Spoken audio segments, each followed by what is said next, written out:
Hello friends, আসসালামু আলাইকুম। কেমন আছেন সবাই? নিশ্চয়ই সুস্থ নিরাপদে আছেন। Friends, welcome back to my channel with another brand new episode of food blog. Friends, যেহেতু বৃষ্টির দিন চলছে তাই সন্ধ্যার সময় একটু তেলে ভাজা খেতে ইচ্ছেই করে। সো আজকে আমরা চলে এসেছি আমাদের এলাকার সোলাইমান ভাইয়ের হোটেলে। আর সোলাইমান ভাইয়ের হোটেলে আমি অলরেডি অনেকগুলো ভিডিও করেছি। সোলাইমান ভাইয়ের হোটেলে আজকে আমি এসেছি মোগলাই খাওয়ার জন্য। আর এই 20 বছরের পুরনো হোটেলে অনেক দিন ধরেই খাওয়া হয়। সকালে নাস্তা খাওয়া হয়, দুপুরে সিঙ্গারা পুরি পাওয়া যায়, দেন বিকেলে মোগলাই পুরিও পাওয়া যায়। সো যেহেতু ভাজা পোড়া খেতে ইচ্ছা করলো আর বৃষ্টির দিন যেহেতু চলছে তাই সোলাইমান ভাইয়ের দোকানে চলে আসলাম মোগলাই খাওয়ার জন্য। আর আমি অর্ডার করলাম 2টা ডাবল মোগলাই। এইখানে আপনারা এখন দেখতে পাচ্ছেন মোগলাই পরোটা রেস্টুরেন্টে কীভাবে তৈরি করা হয়।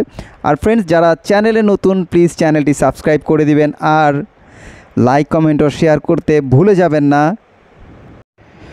ফ্রেন্ডস, আমি যেহেতু ডাবল মোগলাই অর্ডার করেছি, অর্থাৎ ডাবল ডিমের মোগলাই, সেক্ষেত্রে এখানে 2টা ডিম দিয়ে এখন পরোটার উপরে দেওয়া হবে এবং এটা ঠিক করে ভাঁজ করে দেওয়া হবে।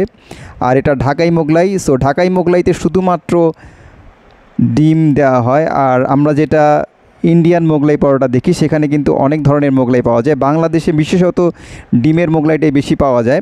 আর কোথাও কোথাও চিকেনের মোগলাই, বিফ মোগলাইও পাওয়া যায় এবং মাটন মোগলাই পাওয়া যায়। তবে সাধারণত ঢাকার আশেপাশে সব জায়গায় আপনার এই ডিমের মোগলাটাই পাওয়া যায়। আর এটাই ঢাকায় ফেমাস এবং মোগলাই পরোটা নামে পরিচিত।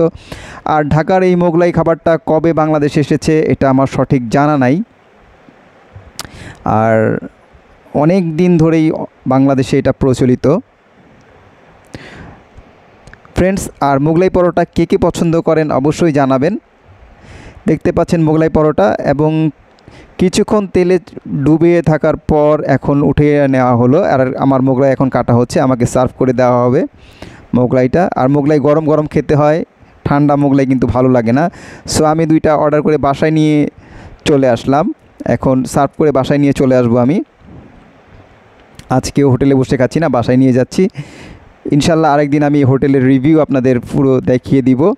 আর ফ্রেন্ডস, এই হচ্ছে মোগলাইয়ের ভেতরটা, ভিতরে একদম ডিমের পুর দিয়ে ভরা।